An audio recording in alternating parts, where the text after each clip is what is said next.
चमन जाए अगर दौलते कौनैन तो क्या गम, छीन जाए अगर दौलते कौनैन तो क्या गम, लेकिन न छूटे हाथ से दामाने मोहम्मद। महफिल से उठ के रौनके महफिल कहाँ गई, महफिल से उठ के रौनके महफिल कहाँ गई। खुले ज़बाने शमा के कुछ माजरा खुले, किस हाल में है लालो नसरीन व नस्तर, कुछ कह के फसले गुल का भरम ऐ सबा खुल। तो स्टेज पे अजीज़म मोहम्मद समी नात पेश करने के लिए। अस्सलामु अलैकुम वरहमतुल्लाहि वबरकातुह। ऐ मेरे मौला मौला मौला, ऐ मेरे मौला, ऐ मेरे मौला मौला मौला, ऐ मेरे मौला। सोया हुआ नसीबा अल्लाह तू जगा दे, सोया हुआ नसीबा अल्लाह तू जगा दे, सोया हुआ नसीबा अल्लाह तू जगा दे। बच्चे को मेरे या रब हाफिज कुरान बना दे, ऐ मेरे मौला मौला मौला, ऐ मेरे मौला, ऐ मेरे मौला मौला, ऐ मेरे मौला। असहाबे मुस्तफ़ा सा हमको कमाल दे दे, असहाबे मुस्तफ़ा सा हमको कमाल दे दे, ऐ मेरे मौला मौला, ऐ मेरे मौला, ऐ मेरे मौला मौला, ऐ मेरे मौला, ऐ मेरे मौला मौला, ऐ मेरे मौला, ऐ मेरे मौला मौला, ऐ मेरे मौला। अस्सलामु अलैकुम वरहमतुल्लाहि वबरकातुह। ये कौन था किसने बिखेरी थी मस्तियाँ, ये कौन था किसने बिखेरी थी मस्तियाँ, हर जर्रे सहने बाग का सागर बदोश है। अजीज़म निहायत ही खूबसूरत आवाज़ में नाते पाक पढ़ रहे थे और हमें मदीनियों के गलियों में गर्दिशे दौरा करवा रहे थे। यकीनन अजीज़म ने नाते पाक की ऐसी पढ़ी है कि उन्होंने हमारे दिलों को मुजल्ला व मुसफ़्फ़ा कर दिया और नबी करीम सल्लल्लाहु अलैहि वसल्लम की अक़ीदत व मोहब्बत को, उनके इश्क को हमारे दिलों में मंडला दिया और उनके इश्क को हमारे दिल में दोबारा जिंदा व जावेद कर दिया और अल्लाह के रसूल सल्लल्लाहु अलैहि वसल्लम की मोहब्बत को हमारे दिलों में नक्श कर दिया। अब मैं इसके बाद इल्म के उन्वान पर तकरीर पेश करने के लिए कैफ गुफरान को दावत देता हूँ कि वो आए और खिताबत करें। कैफ गुफरान। नहमदु व नुसल्ली अला रसूलिन करीम, अम्मा बाद। सदर मुहतरम मसातिज़ा इकराम और अजीज़ भाइयों, आज मैं इस मुबारक मजलिस में इल्म और ज़िक्र के बारे में कुछ बयान करना चाहता हूँ, क्योंकि हदीसों में इन दोनों की बड़ी ताक़ीद और फजीलत आई है। लिहाजा हर मुसलमान मर्द और औरत को इल्म और ज़िक्र के ऊँचे दर्जे पर पहुँचने की कोशिश करना बहुत ज़रूरी है। सबसे पहले इल्म की अहमियत और फजीलत पर रोशनी डालना चाहता हूँ। आप लोगों से गुजारिश करता हूँ कि हर तरफ से ध्यान हटाकर मेरी बातों को गौर और तवज्जो से सुने और अमल करने की नीयत से सुने, ताकि आपके साथ हम भी सवाब में शरीक हो जाएं। मेरे प्यारे भाइयों, इल्म एक ऐसी कीमती बेबहादौलत है जिसकी वजह से हमारे प्यारे नबी जनाब मोहम्मद रसूलुल्लाह सल्लल्लाहु अलैहि वसल्लम को सारे अंबिया पर फजीलत मिली और इल्म ही की वजह से सैयदना हज़रत आदम अलैहिस्सलाम को तमाम मखलूक़ात पर फजीलत मिली।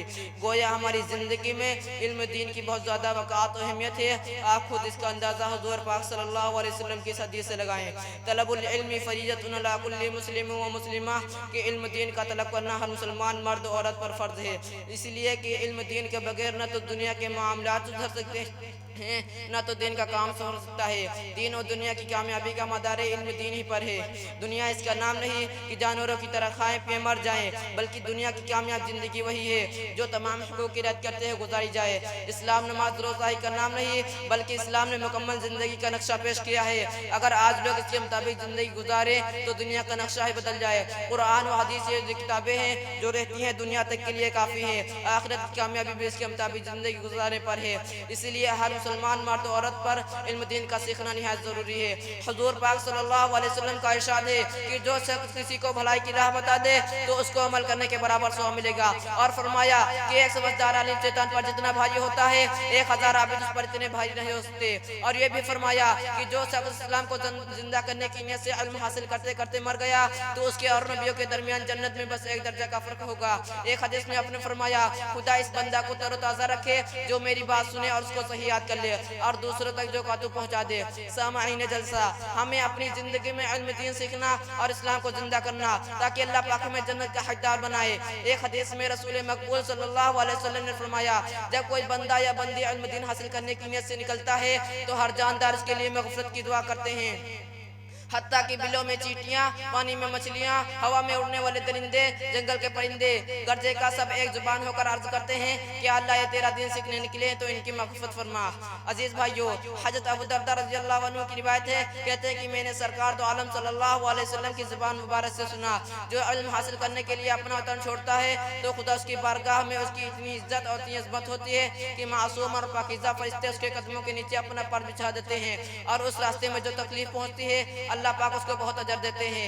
एक दूसरी हदीस में आया है कि आपने फरमाया कि इल्म दीन हासिल करने के लिए निकलने पर जो गर्द गुबार उसके जिस्म पर जहाँ जहाँ लग जाए तो उस पर दोज़ख की आग हो जाती है।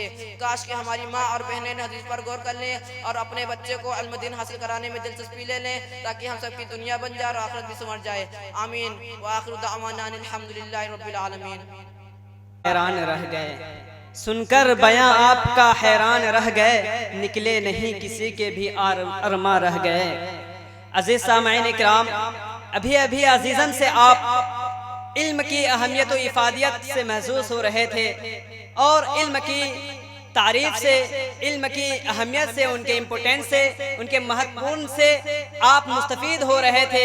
और इल्म की अहमियत क्या है, इल्म क्या है, इल्म की इफादियत क्या है, इल्म हमें कहाँ लेके जाता है, इल्म हमें क्या कर पहुँचाता है, कौन सा मुकाम, कौन सा मंजिल और कौन सी डेस्टिनेशन देता है, इन सारी चीज़ों को अज़ीज़ हम उजागर कर रहे थे।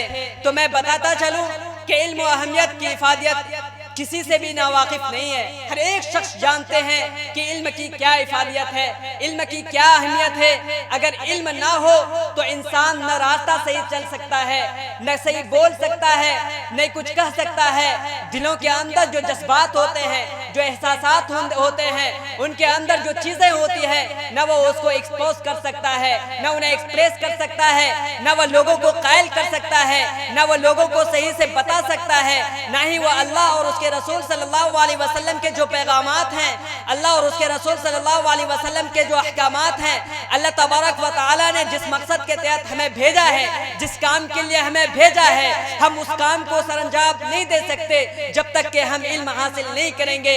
हम इल्म हासिल करेंगे जब हम एजुकेटेड बनेंगे, हम अपने बच्चों को तालीम देंगे, जब हम अपने बच्चों को शिक्षा देंगे तभी जाके हमारा ये समाज, हमारी ये सोसाइटी, हमारा ये इलाका तरक्की करेगी और डेवलपमेंट करेगा और प्रगति के रास्ते पे गामजन होगा। जब हम अपने बच्चों को, हम अपनी औलाद को, हम अपने जेनरेशन को तालीम नहीं देंगे, और तालीम अगर हमने दिया भी सिर्फ दुनियावी तालीम दी, उखरवी तालीम हमने नहीं दी, सिर्फ हमने ABC पढ़ाया, हमने सिर्फ स्कूल में पढ़ाया, हमने सिर्फ कॉन्वेंट में पढ़ाया और मदरसों में, मकातिब में और बनात में हमने अपने बच्चों नहीं पढ़ाया। और अल्लाह के रसूल सल्लल्लाहु अलैहि वसल्लम के जो हुकूक हैं, कुरान के जो हुकूक हैं, अल्लाह और उसके रसूल सल्लल्लाहु अलैहि वसल्लम के जो प्रिविलेजेस हैं, अगर हमने उनको उनसे वंचित रखा, हमने उनसे उनको महरूम रखा, तो फिर याद रखिएगा ना हम यहाँ कामयाब होंगे ना हम वहाँ कामयाब होंगे। असल कामयाबी क्या है? कामयाबी असल ये है कि हम अपने बच्चों को दीन की तालीम दें, अपने बच्चों को हम अल्लाह और उसके रसूल सल्लल्लाहु अलैहि वसल्लम की तालीम दें, हम अपने बच्चों को कुरान की तालीम दें ताकि वो बच्चा हमारे लिए मग़फ़िरत का जरिया बन जाए और वो बच्चा हमारे इस दुनिया से रहलत फरमाने के बाद, हमारे इस दुनिया से जाने के बाद हमारे लिए मग़फ़िरत की दुआएं करते रहे, हमारे लिए कुरान पढ़ा करे, हमारे लिए नवाफिल पढ़ा करे। कब पढ़ेंगे? जब हम अपने बच्चों को दीन की तालीम देंगे, जब हम अपने बच्चों को जैसे इदारों में पढ़ाएंगे, जब हम अपने बच्चों को इन बनात में पढ़ाएंगे, जब हम अपने बच्चों को, छोटा सा मासूम बच्चों को, आज हमारे इलाके में, हमारे समाज में, हमारी सोसाइटी में क्या हो रहा है, हम छोटे छोटे मासूम बच्चे को, जिनका दिमाग, जिनका माइंड बिल्कुल सफेद कागज के मानिंद होता है, उन बच्चों को हम जो सिखाएंगे, जो बताएंगे, जैसा एनवायरमेंट देंगे, जैसा माहौल देंगे, जैसा क्लाइमेट देंगे, वो बच्चा वैसा ही बनेगा, वैसे ही चीजों को अपने अंदर ऑब्टेन करेगा, वैसे ही चीजों को अपने अंदर दाखिल करेगा और वही सीखेगा, फिर उसी को अपनी जिंदगी में इम्प्लीमेंट करेगा। तो मेरे भाइयों, ये मदरसा बना है यहाँ तालीम के लिए, यहाँ बच्चों को तैयार करने के लिए, एक अच्छा प्रोडक्ट बनाने के लिए इन मदरसों को कायम किया गया है। यहाँ अपने बच्चों को सबसे पहले आप दीन की तालीम दें, सबसे पहले कुरान की तालीम दें, सबसे पहले रसूलुल्लाह सल्लल्लाहु अलैहि वसल्लम की तालीम दें, ताकि ये बच्चा आपके लिए यहाँ भी बेनिफिट और फायदे का, लाभ का जरिया बने, रिसोर्सेस बने और आखिरत में भी बने। अगर आपने चंद लम्हे के लिए, टेम्पररी के लिए इल्म आपने दुनियावी दे दिया, सिर्फ आपने यहाँ की इल्म को दे दिया और उखरवी तालीम को नहीं दिया, कुरान की तालीम आपने नहीं दी, तो याद रखिएगा, तो वह बच्चा आपके लिए कल जहन्नम का जरिया बन सकता है। कल आपने अगर अपने बच्चों को तालीम नहीं दी, दीन की तालीम से आशना नहीं करा, तो फिर वह बच्चा कल क़यामत के दिन आपके गिरेबा पकड़ेगा और कहेगा कि मैं मासूम था, मैं छोटा बच्चा था, मुझे कुछ नहीं मालूम था, लेकिन मेरे माँ बाप ने, मेरे पेरेंट्स ने, मेरे वालिदैन ने मुझे दीन की तालीम से महरूम रखा, दीन की तालीम नहीं दी, जिसकी वजह से मैं दीन को नहीं पहचान सका। अल्लाह तबारक व तआला आपके क्या हुकूक है, आपके क्या अहकामात थे, आपके क्या पैगामात थे, हमने नहीं जाना, जिसकी वजह से हमने अमल नहीं करा और ये अंजाम है। तो कल क़यामत के दिन आपके बच्चे आपको महरूम कर सकता है। तो बच्चा ये पैगाम दे रहा था कि हम अपने बच्चों को दीन की तालीम से आशना करें, ताकि हमारे लिए जन्नत का जरिया बने और हमारे लिए एक मुफीद और कारआमद रास्ता फराहम करे। तो मैं अब अपनी कड़ी को आगे बढ़ाते हुए शबनम असलम को नात के लिए पेश बुला रहा हूँ कि वो आए और नात शरीफ पेश करें।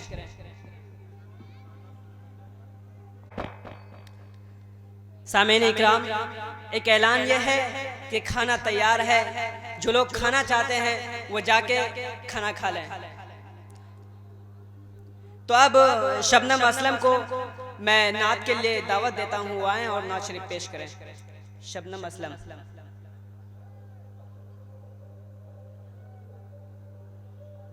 के सवालों जवाब के लिए तशरीफ लाएं और अपने सवालों जवाब को पेश करें।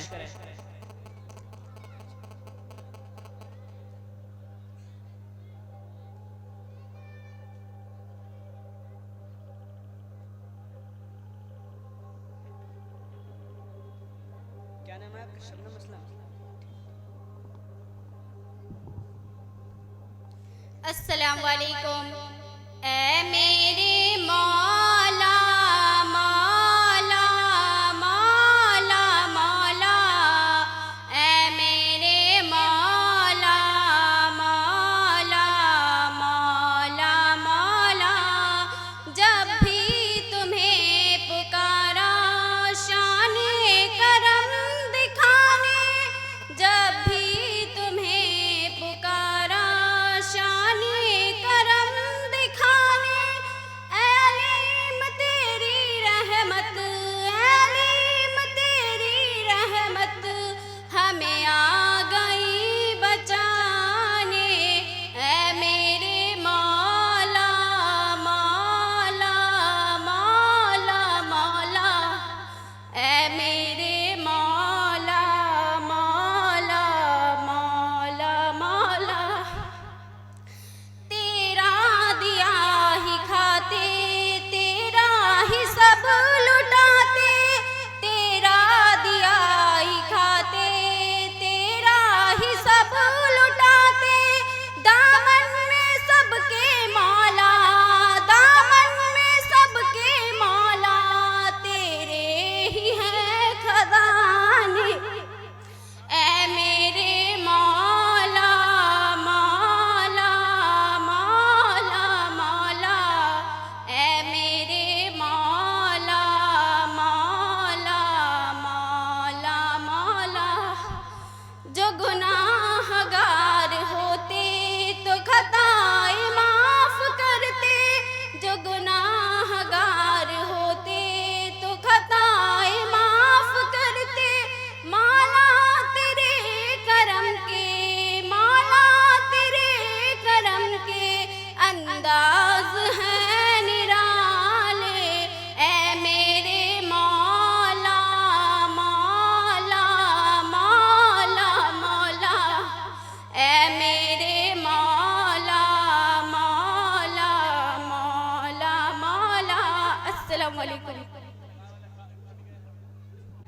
मरमर से तराशा हुआ ये चांद सा पैकर, मरमर से तराशा हुआ ये चांद सा पैकर, होठों से मोहब्बत के ये रस घोल रहा है।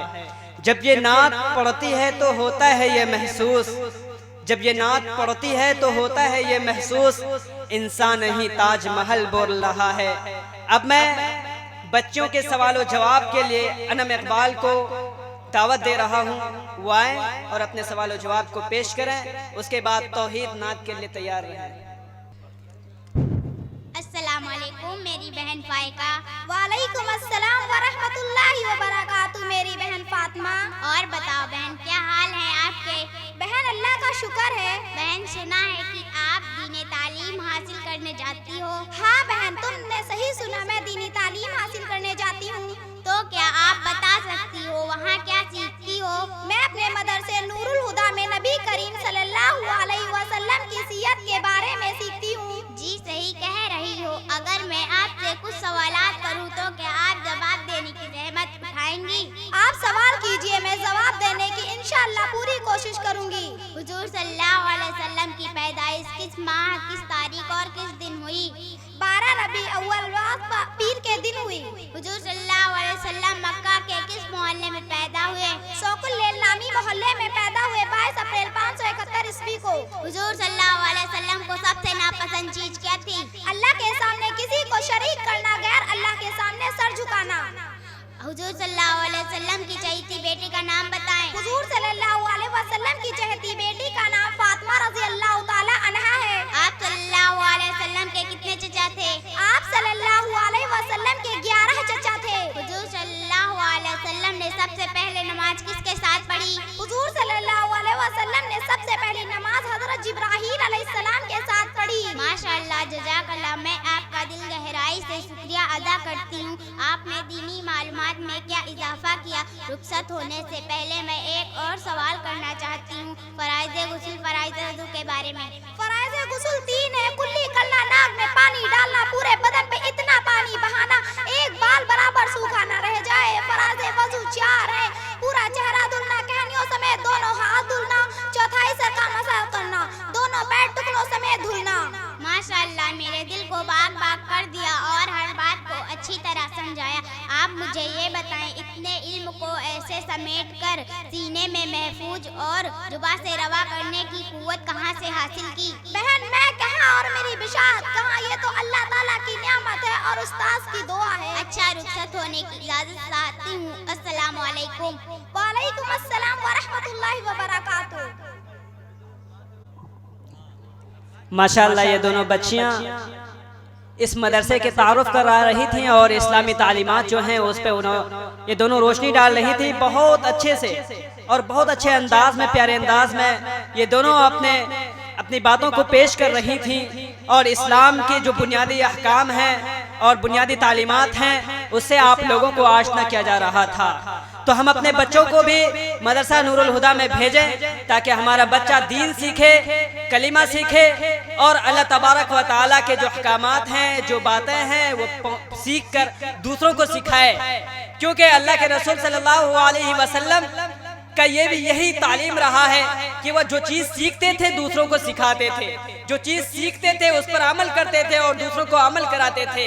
और इस जिंदगी का मकसद यही है कि हम जो सीखें अपने बच्चों को वही सिखाएं और फिर वो बच्चा दूसरों को यही सिखाए। तो ये मदरसा सबसे पहले हम अपने बच्चों को यहाँ तालीम दें, सबसे पहले हम अपने बच्चों को यहाँ की तालीम से आशना करें। उसके बाद हम अपने बच्चों को जो बनाना चाहते हैं बनाएं, डॉक्टर बनाएं, इंजीनियर बनाएं, IAS बनाए, IPS बनाए, मास्टर बनाए, चाहे जिस भी फील्ड में लेकर जाएं भेजें अपने बच्चों को। लेकिन सबसे पहले आप अपने बच्चों को दीन की तालीम से आशना करें। सबसे पहले आप अपने बच्चों को मदरसा भेजें ताकि वो बच्चा कलीमा सीख सके, अल्लाह तबारक व तआला के जो पैगाम हैं उसको सीख सके और आपके जो फराइज हैं वो भी अदा हो जाएं। और आपके बच्चे जब यहाँ से निकल के जाएंगे तो वह इल्हाद और कुफ्र के शिकार नहीं होंगे, और वो बच्चे जब बोलेंगे तो उनकी ज़बान से फूल झलकेगा, फूल निकलेगा और उनकी लोग तारीफ करेंगे और आपकी भी तारीफात करेंगे कि माशाअल्लाह आपने बच्चों की बहुत अच्छे से सस्टेनेंस करी है, आपने बच्चों की बहुत ज़्यादा अच्छे से पालन पोषण करी है, आपने अपने बच्चों की बहुत अच्छे से तरबियत करी है। लेकिन अगर आपने अपने बच्चों को सबसे पहले A for apple, B for ball, C for cat सिखाएंगे तो वो बच्चा आगे चल के यही सिफात अपनाएंगे। अगर आप अपने बच्चों को अल्लाह की तालीम देंगे, अल्लाह के रसूल सल्लल्लाहु अलैहि वसल्लम की तालीम देंगे, कुरान की तालीम देंगे तो वो बच्चा अखलाक की बात करेंगे, लोगों को पहले सलाम करेंगे, लोगों के साथ अदब से पेश आएंगे, लोगों को सलाम करेंगे, लोगों को की खैरियत पूछेंगे, बड़ों की इज्जत करेंगे, छोटों पे शफकत करेंगे। लेकिन अगर आपने अपने बच्चों को सबसे पहले दीनी तालीम से आशना नहीं किया तो ये सारी चीज़ों से खाली होंगे। फिर आपके बच्चे ना अखलाकमंद होंगे, ना आपके बच्चे एक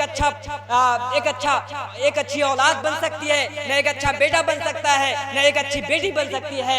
अगर आपने उनको यहाँ तालीम दी, बनात में तालीम दी, तो फिर आपकी बेटी एक अच्छी बेटी बनकर तैयार होगी, आपके बेटे एक अच्छे बेटे बनकर तैयार होंगे और आप भी उन पे फख्र करेंगे और आप अशाश करेंगे और आपके लिए फलाह कामयाबी का जामिन बनेंगे। तो मैं अब नात के लिए तौहीद को दावत दे रहा हूँ, आएँ और नात शरीफ पेश करें। उसके बाद आकिब निजामुद्दीन कुरान के आदाब तकरीर के लिए तैयार रहें।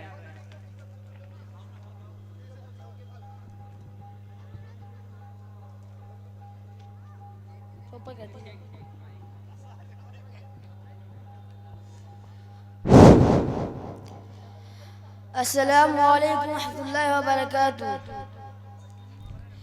हमने आँखों से देखा नहीं है मगर उनकी तस्वीर सीने में मौजूद है। हमने आँखों से देखा नहीं है मगर उनकी तस्वीर सीने में मौजूद है।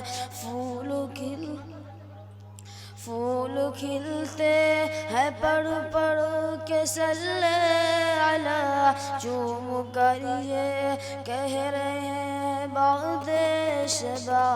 ऐसी खुशबू चमन के गुलों में कहाँ, ऐसी खुशबू चमन के गुलों में कहाँ, जो नबी के पसीने में मौजूद है। हमने माना कि जन्नत बहुत ही हंसी, हमने माना कि जन्नत बहुत ही हंसी, हम कहीं न छोड़ के जाए उसे। जन्नत मदीने में है, मदीना जन्नत में नहीं। हमने आँखों से देखा नहीं है मगर उनकी तस्वीर सीने में मौजूद है। हमने आँखों से देखा नहीं है मगर उनकी तस्वीर सीने में मौजूद है। अस्सलामु अलैकुम रहमतुल्लाहि व बरकातुहू। माशाअल्लाह बहुत अच्छी कोशिश थी। शऊर ज़ीस्त मिला फिक्रे आगही उतरी, शऊर ज़ीस्त मिला फिक्रे आगही उतरी, रसूल पाक के सदक़े में ज़िंदगी उतरी। ख्याल आया था माहे अरब के जलवों का, ख्याल आया था माहे अरब के जलवों का, तमाम रात मेरे घर में चांदनी उतरी। अब मैं अपनी कड़ी को आगे बढ़ाते हुए आकिब निज़ामुद्दीन कुरान के आदाब के लिए मैं दावत देता हूँ, आएँ और अपनी तकरीर पेश करें। उसके बाद ज़ीशान नफीस तैयार रहे।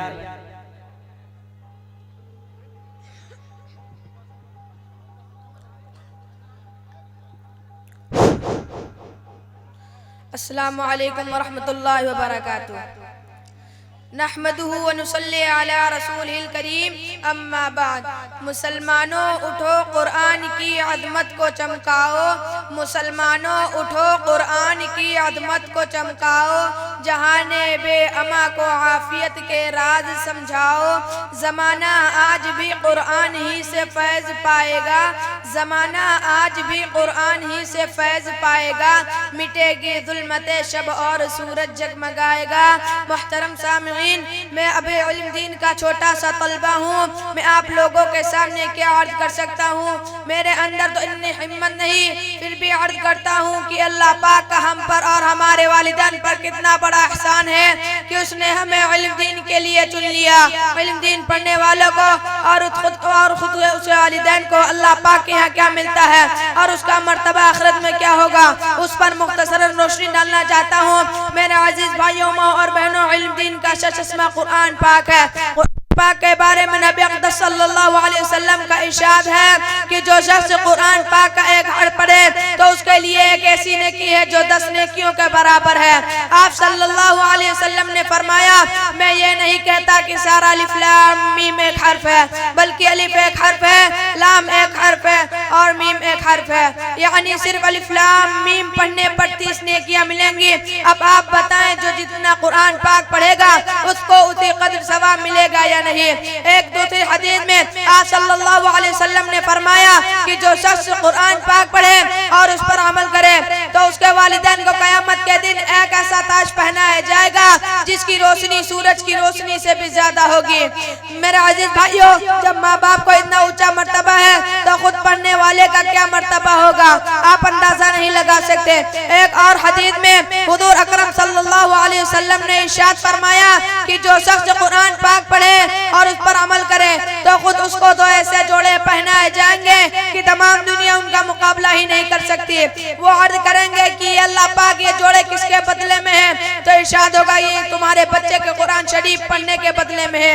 हज़रत अनस रज़ियल्लाहु तआला अन्हु हुजूर अक़दस सल्लल्लाहु अलैहि वसल्लम का इरशाद बयान फरमाते हैं कि जो शख्स अपने बच्चे या बच्ची को सिर्फ नाज़रा कुरान पाक पढ़ावे उसके सब अगले पिछले गुनाह माफ हो जाते हैं, और जो शख्स हिफ्ज़ कराए उसको क़यामत में चौथी रात के चांद का मुशाबा उठाया जाएगा और उसके बच्चे से कहा जाएगा पढ़ना शुरू कर। जब बच्चा एक आयत पढ़ेगा तो बाप का दर्जा एक बुलंद होगा, यहाँ तक कि पूरा कुरान खत्म हो जाएगा। काबिल एहतराम अजीज भाइयों और बहनों, आपको मालूम है कि कुरान पाक में कुल कितनी आयतें हैं? कुरान पाक में कुल 6666 आयतें हैं। तो बाप का इतना ऊंचा दर्जा मिलेगा। काश कि हमारी माँ और बहनें उन हदीसों पर गौर कर लें और अपने बच्चों को इल्म दीन हासिल कराने में दिलचस्पी ले ले, ताकि हम सब की दुनिया भी बन जाए और आखिरत में ऊंचा दर्जा नसीब हो। वो मुअज़्ज़ज़ थे ज़माने में मुसलमान होकर, वो मुअज़्ज़ज़ थे ज़माने में मुसलमान होकर, हम ख़ुवार हुए तारिके कुरान होकर। वाखिरु दावाना अनिल हम्दुलिल्लाहि रब्बिल आलमीन। अस्सलामु अलैकुम व रहमतुल्लाहि व बरकातुहू। पढ़े जाओ कुरान पाक एक मखसूस लहजे में, पढ़े जाओ कुरान पाक एक मखसूस लहजे में, सफाई होती जाए कल्ब की हर एक लम्हे में। माशाअल्लाह अजीज़म कुरान पाक के आदाब बता रहे थे, का क्या रोल हमारी जिंदगी में है, इनको एक्सपोज कर रहे थे, इनकी एक्सप्रेस कर रहे थे। यकीनन होना भी चाहिए। हम जहाँ भी चले जाए, जिस भी फील्ड में चले जाए, जिस भी सेक्टर में चले जाए, चाहे काम में लग जाए, किसी ऑफिस में लग जाए, हम अपनी जिंदगी में एक तरतीब बनाएं कि हम कुरान पाक की तिलावत जरूर करें। हम कुरान पाक की तिलावत हम शाम सुबह जरूर करें और अपने बच्चों को हाफिज कुरान जरूर बनाएं। जिनकी ज्यादा औलादे हैं या ना भी हों, हम स्कूल में पढ़ाएं, कोई दिक्कत नहीं है। स्कूल में पढ़ाने के साथ साथ हम बच्चों को हाफिज कुरान बना सकते हैं। और अजीजम इसी पैगाम को यहाँ आश्करा कर रहे थे और हमें ये पैगाम दे रहे थे कि हम अपने बच्चों को हाफिज कुरान बनाएंगे तो हमें सिर्फ 3 हर्फ पढ़ने में 30 नेकियां मिलती हैं। अगर हम दिन में 10 आयत ही को पढ़ेंगे, उनकी तिलावत करेंगे तो हमें कितनी नेकियां मिलेंगी, क्योंकि कल क़यामत के दिन एक एक नेकी के लिए लोग तरसेंगे, भिखारी की तरफ मांगेंगे लेकिन उन्हें नेकी नहीं मिलेगी। आज नेकी कमाने के हजारों रास्ते प्रोवाइड है, हजारों रास्ते खुले हुए हैं। हर एक कदम कदम पे नेकियां करने का अल्लाह तबारक व तआला ने हमें अपॉर्चुनिटी दिया है, हमें एक अच्छा मौका प्रदान किया है। हम इससे लाभ उठाएं, हम इससे फायदा उठाएं और हम कुरान करीम की तिलावत को अपने जिंदगी का हिस्सा बनाएं। जिस तरह हम कुरान करीम हर चीज का हिस्सा बनाते हैं, आज हम कुरान करीम से मोबाइल से बहुत सारी चीजें सुनते हैं, सॉन्ग सुनते हैं, मूवी देखते हैं, सीरियल देखते हैं। अगर हम चाहें 5-10 मिनट 20 मिनट निकाल के हम कुरान करीम की तिलावत सुन सकते हैं, कुरान की तिलावत पढ़ सकते हैं, कुरान को खोल के पढ़ सकते हैं। अगर हम ऐसा करेंगे तो हमारा चेहरा भी नूर होगा, हमारा दिल भी मुजल्ला व मुसफ़्फ़ा होगा, हमारे दिलों में भी सफाई होगी और हमारी स्पिरिचुअलिटी, हमारी रूहानियत एक अलग रास्ता इख्तियार करेगी और हमें मजा भी आएगा। हम डिप्रेशन के शिकार नहीं होंगे, हमें परेशानियां लायक नहीं होंगी, हमें कोई टेंशन, कोई भी परेशानी नहीं आएगी। आज जहाँ भी देखें, जिस भी फील्ड में चले जाएं, लोगों को हजारों तरह के ऐशो इशरत के सामान है, फिर भी कह रहे हैं कि चैन नहीं है, सुकून नहीं है। क्यों? अला बिज़िक्रिल्लाहि तत्मइन्नुल क़ुलूब। अल्लाह तबारक व तआला के जिक्र में, कुरान की तिलावत में, रसूलुल्लाह सल्लल्लाहु अलैहि वसल्लम के जिक्र में फायदा है और इसी में सुकून है। मैं अपने कदम को आगे बढ़ाते हुए ज़िशान नफीस को नाते पाक के लिए दावत देता हूँ, वो आएं और नाते पाक पेश करें।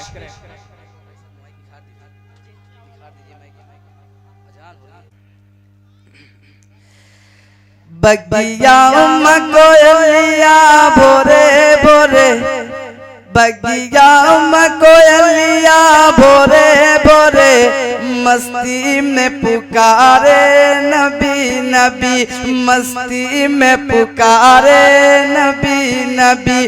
बगिया कोयलिया भोरे भोरे, बगिया कोयलिया भोरे भोरे, मस्ती में पुकारे नबी नबी, मस्ती में पुकारे नबी नबी।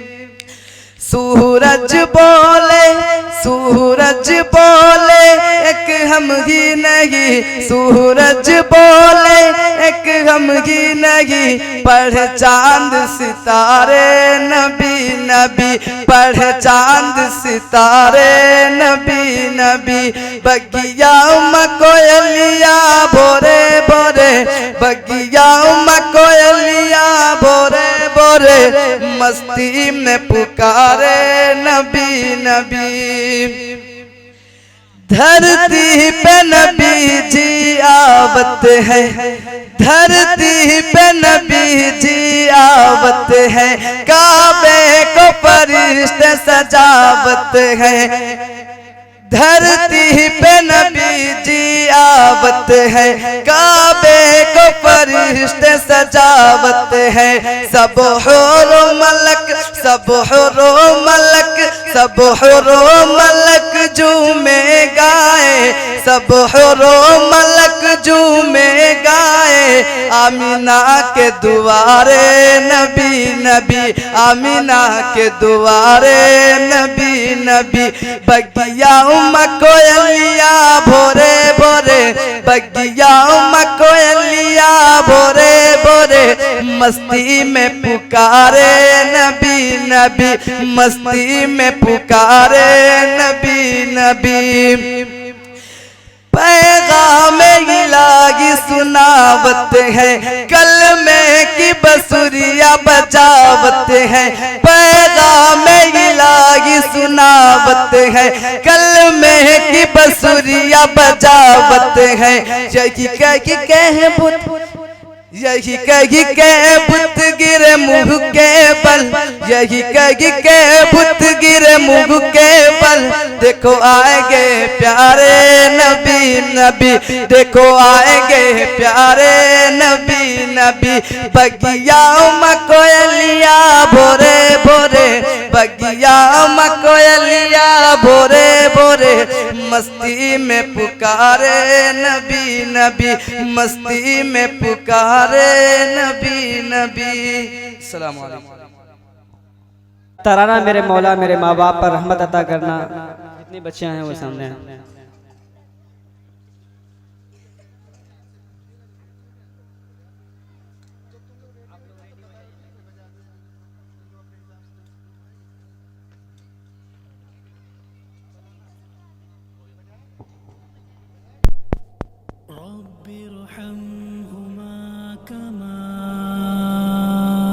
रब्बयानी सगीरा।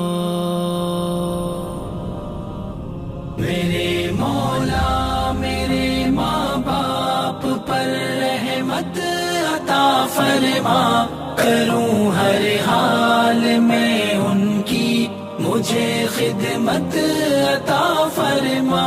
मेरे मौला मेरे माँ बाप पर रहमत अता फरमा, करूँ हर हाल में उनकी मुझे खिदमत अता फरमा।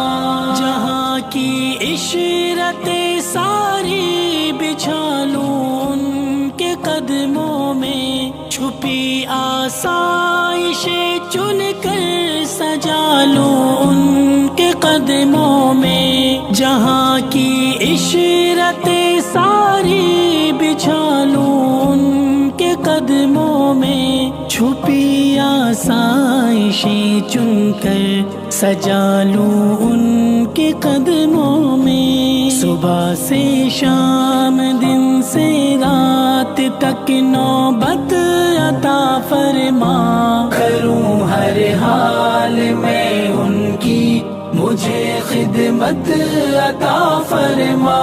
मेरे मौला मेरे माँ बाप पर रहमत अता फरमा, करूँ हर हाल में उनकी मुझे खिदमत अता फरमा।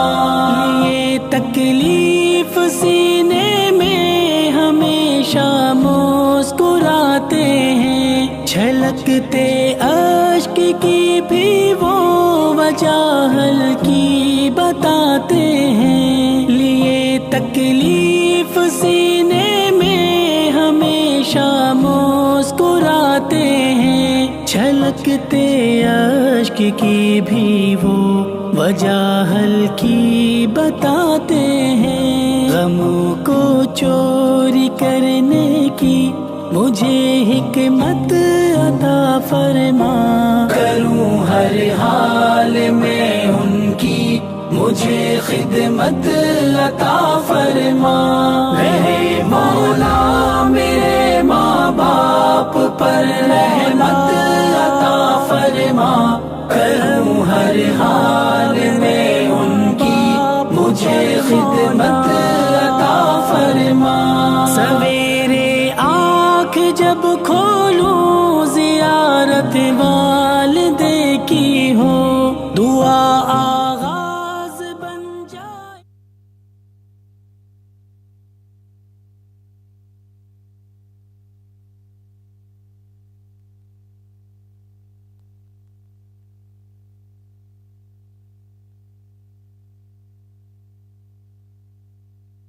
रहमतुल्लाहि व बरकातुहू।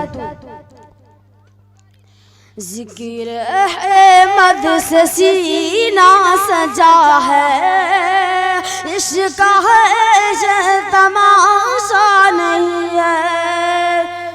ज़िक्र अहमद से सीना सजा है, इश्क़ है ये तमाशा नहीं है। ज़िक्र अहमद से सीना सजा है, ज़िक्र अहमद से सीना सजा है, इश्क़ है ये तमाशा नहीं है। वो भी दिल को ये दिल है जहाँ में, वो भी दिल को ये दिल है जहाँ में, जिसमें तस्वीर तैबा नहीं है। चांद सूरज सितारों को देखा, खुल्द मंज़र नज़ारों को देखा।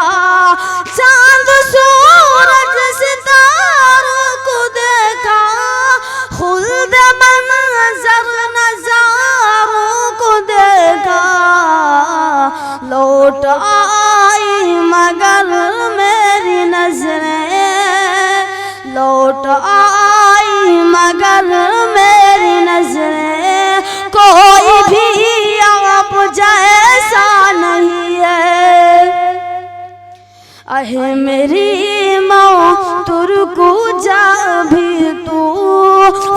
चलेंगे जहाँ तू कहेगी।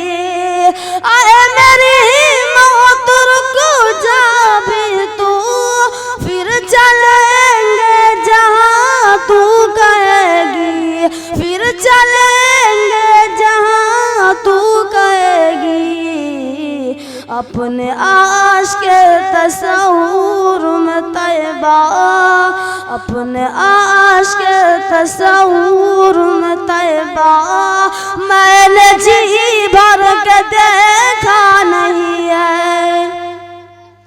जिक्र अहमद से सीना सजा है, इश्क है ये तमाशा नहीं है। हज की दौलत जिसे मिल न पाए, जाए जाए वो घर अपने जाए। हज की दौलत जिसे मिल न पाए, जाए जाए वो घर अपने जाए। माँ के कदमों को वो चूम ले जो, माँ के कदमों को वो चूम ले जो। संग सोबत को चूमा नहीं है। जिक्र अहमद से सीना सजा है, इश्क है ये तमाशा नहीं है। खाक पाए नबी मुँह पे मल्ला, खाक पाए नबी मुँह पे मल्ला। तो रहो मुस्तफा का पसीना, खाक पाए नबी मुँह पे मल्ला। तो रहो मुस्तफा का पसीना, तो रहो मुस्तफा का पसीना। उनकी चादर का टुकड़ा कफन हो, उनकी चादर का टुकड़ा कफन हो। और कोई तमन्ना नहीं है। जिक्र अहमद से सीना सजा है, इश्क है ये तमाशा नहीं है। काश हम भी मदीने को जाए, काश हम भी मदीने को जाए। हाल दिल उनको अपना सुनाए, हाल दिल उनको अपना सुनाए। जिक्र अहमद से सीना सजा है, इश्क है ये तमाशा नहीं है। जिक्र अहमद से सीना सजा है, इश्क है ये तमाशा नहीं है। अस्सलामु अलैकुम। दौलत देने की आरज़ू, दौलत की चाहे न खजीने की आरज़ू, हमको फ़कत है खाके मदीना की आरज़ू। तो अब मैं अपनी कड़ी को आगे बढ़ाते हुए मेरे मौला मेरे माँ बाप पर रहमत अता करना शुरू करें।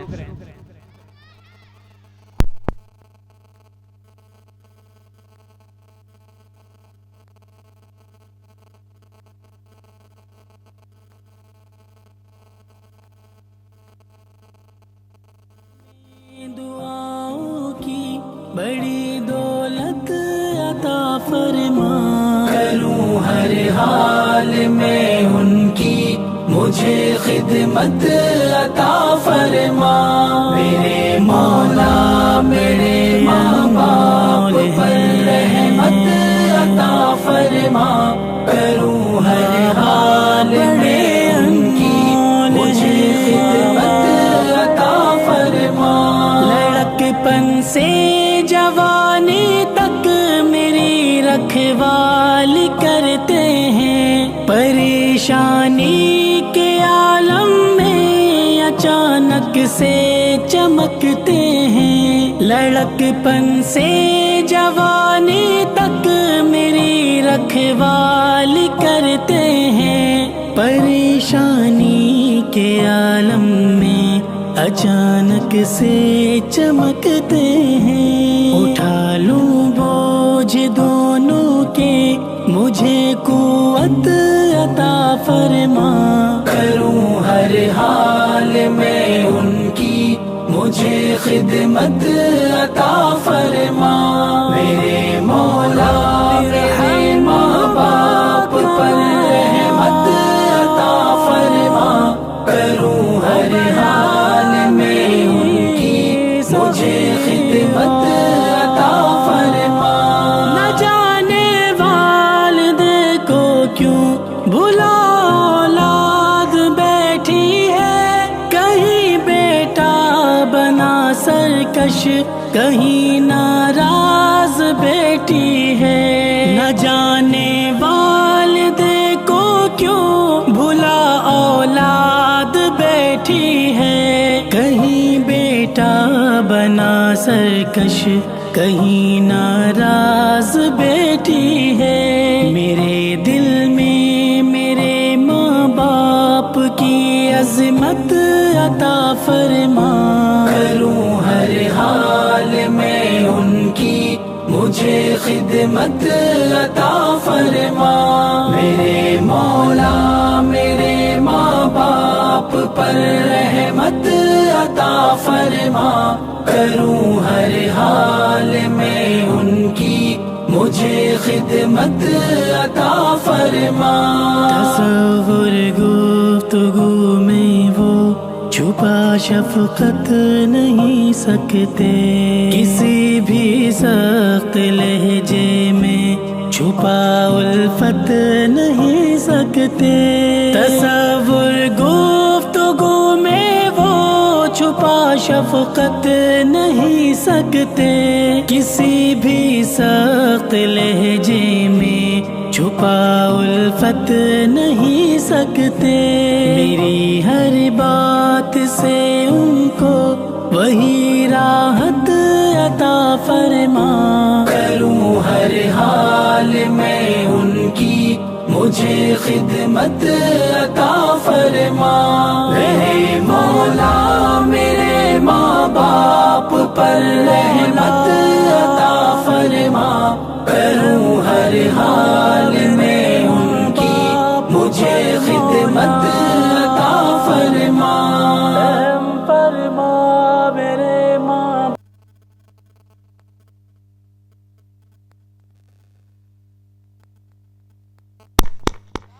माशाअल्लाह दे रही थी कि जमाना बड़े शौक से सुन रहा था, जमाना बड़े शौक से सुन रहा था, हमें चल दिए दास्तां कहते कहते। ये बच्चे वालिदैन के फरमाबरदार होने पे पैगाम दे रहा था।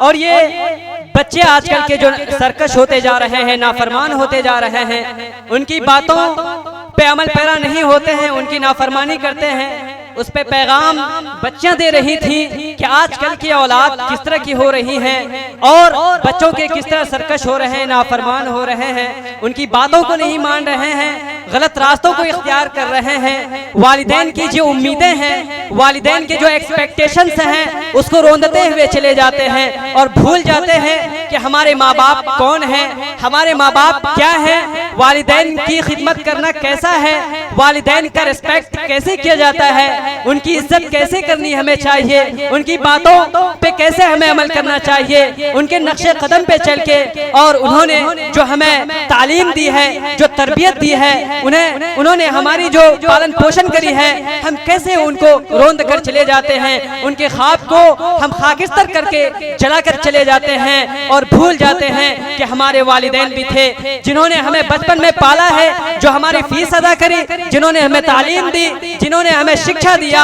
हम उन्हीं की डिसरिस्पेक्ट करते हैं, उनकी इज्जत करते हैं, उनको गालम गलौज करते हैं, उन्हें मारते हैं, उन्हें घर से भगाते हैं और उनके एहतराम है, उनकी ताज़ीम व तकरीम है, उनको रोंद कर चले जाते हैं। तो ये बच्चा पैगाम दे रही थी कि हमें वालिदैन की खिदमत करनी चाहिए, वालिदैन को हमें डांटना नहीं चाहिए, वालिदैन की हमें हर हाल में बात माननी है। सिर्फ अल्लाह और उसके रसूल सल्लल्लाहु अलैहि वसल्लम के रास्ते से अगर हमें हटाया जाए तो उस वक्त हम उनकी बात नहीं मानेंगे, वरना फिर हम वालिदैन वालिदैन की हर बात पर लब्बैक कहेंगे, उनकी बातों को सुनेंगे, उनके फरमाबरदार बनेंगे तो माँ के कदमों के नीचे जन्नत है। अल्लाह के रसूल सल्लल्लाहु अलैहि वसल्लम की बेशुमार हदीस हैं और इस तरह के हजारों वाक़यात और पैगामात हैं। लेकिन वक्त की तंगदामनी की वजह से मैं वालिदैन के हुकूक पे ज्यादा न बोलते हुए मैं अपनी कड़ी को आगे बढ़ाते हुए मुकालमे के लिए ज़ैद वामिस और आकिब को दावत दे रहा हूँ, वो आए और मुकालमा पेश करें। उससे पहले ज़िशान नफीस आए और नात पेश करें। ज़ैद वामिस आकिब मुकालमे के लिए तैयार रहे। अस्सलामु अलैकुम व रहमतुल्लाह। बच्चों को अपने साहिबे ईमान बनावो, बच्चों को अपने साहिबे ईमान बनावो, बच्चों को अपने साहिबे ईमान बनावो, कुरान पढ़ावो, कुरान पढ़ावो। सरकार की सीरत पे जरा इनको सजावो, सरकार की सीरत पे जरा इनको सजावो, कुरान पढ़ावो, कुरान पढ़ावो। बच्चों को अपने साहिबे ईमान बनावो, बच्चों को अपने साहिबे ईमान बनावो, कुरान पढ़ावो, कुरान पढ़ावो। क्या मैं ये नहीं कहता जिन्हें इंग्लिश न पढ़ाना, मैं ये नहीं कहता जिन्हें इंग्लिश न पढ़ाना, सीएम भी कमिश्नर उन्हें कप्तान बनाना, सीएम भी कमिश्नर उन्हें कप्तान बनाना। हाँ पहले मगर, हाँ पहले मगर दिन के अरकान सिखावो, कुरान पढ़ावो, कुरान पढ़ावो। बच्चों को अपने साहिबे ईमान बनावो, कुरान पढ़ावो। बीटेक भी करावो, उन्हें MBA करावो, बीटेक भी करावो, उन्हें MBA करावो।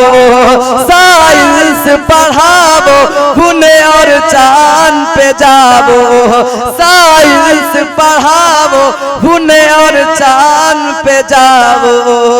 है शर्त मगर, है शर्त मगर पगले मुसलमान बनावो, कुरान पढ़ावो, कुरान पढ़ावो। कि तुम शुक्र करो रब का मदारिस जो है चलते, तुम शुक्र करो रब का मदारिस जो है चलते। पढ़ लिख के आगा दीन के दाई निकलते, पढ़ लिख के आगा दीन के दाई निकलते। हर घर पे, हर घर पे लगे जाके तुम ऐलान करावो, कुरान पढ़ावो, कुरान पढ़ावो। बच्चों को अपने साहिबे ईमान बनावो, बच्चों को अपने साहिबे ईमान बनावो, कुरान पढ़ावो, कुरान पढ़ावो। अस्सलामु अलैकुम। माशाअल्लाह अजीज़म इफादियत और अहमियत पर बड़ी खूबसूरत अंदाज से अक्कासी करी और वो ये पैगाम दे रहे थे कि मदरसा एक ऐसा पावर हाउस है जहाँ से बिजली जनरेट होती है और हर जगह, हर इलाका और हर सोसाइटी और हर घर को मुनव्वर व मुरक्का व मुसफ़ा करती है। तो ये मदरसा या इनकी अहमियत, इनकी इफादियत बहुत ही अहमियत है कि हामिल हैं। हमें चाहिए कि हम मदरसे की अहमियत को समझें और अपने बच्चों को यहाँ तालीम तालीम दिलाने के लिए और यहाँ शिक्षा देने के लिए अपने बच्चों को भेजे। तो अब मैं आखिरी करी के लिए जैद वामिस अकीब को मुकालमे के लिए दावत देता हूँ। तीनों आए और मुकालमा पेश करें। गठरी लेकर कहाँ जा रहे हो, खैरियत तो है? बेटा गया था बाजार करने। अरे आप बाप कि आपके कोई बच्चे नहीं है? बेटा बच्चों का हाल तो ना पूछो, बेटा बेटी पोता पोती सब मिलाकर 25 बच्चे हैं। मगर वही कहावत है, 100 फूट राम की एक को नाकाम की, यही हमारा हाल है। तो ऐसे बच्चे हैं कि आपने उन्हें दीनी तालीम नहीं दी? हमने सोचा अगर ये मौलवी हाफिज बनेगा तो 2-3 हजार में किसी मदरसा या मस्जिद में जाकर नौकरी करेगा, तो 2-3 हजार में क्या खुद खाएगा, क्या मुझे खिलाएगा, क्या अपने बीवी बच्चों को खिलाएगा, इसीलिए नहीं पढ़ा है बेटा। अरे चचा ये तो बड़ी गंदी सोच है कि अंग्रेजी पढ़ेगा तो खाएगा और ना मौलाना बनेगा तो भूखा मरेगा। देखिए एक मौलाना आ रहे हैं, जरा उनसे मालूम करते हैं। अस्सलामु अलैकुम व रहमतुल्लाहि व बरकातुहू। वालेकुम अस्सलाम व रहमतुल्लाहि व बरकातुहू। मौलाना साहब हम आपके मदरसे में पढ़ते, चचा बोल रहे हैं कि मौलाना हाफिज 2-3 हजार पर नौकरी करते हैं, ये क्या खिलाएंगे और अपने बीवी बच्चों को क्या खिलाएंगे? मौलाना ला हौला वला कुव्वता इल्ला बिल्लाह। देखिए चचा ये सिर्फ आपकी नहीं बल्कि अक्सर लोगों की यही सोच है कि मौलवी हाफिज खा कमा नहीं पाते।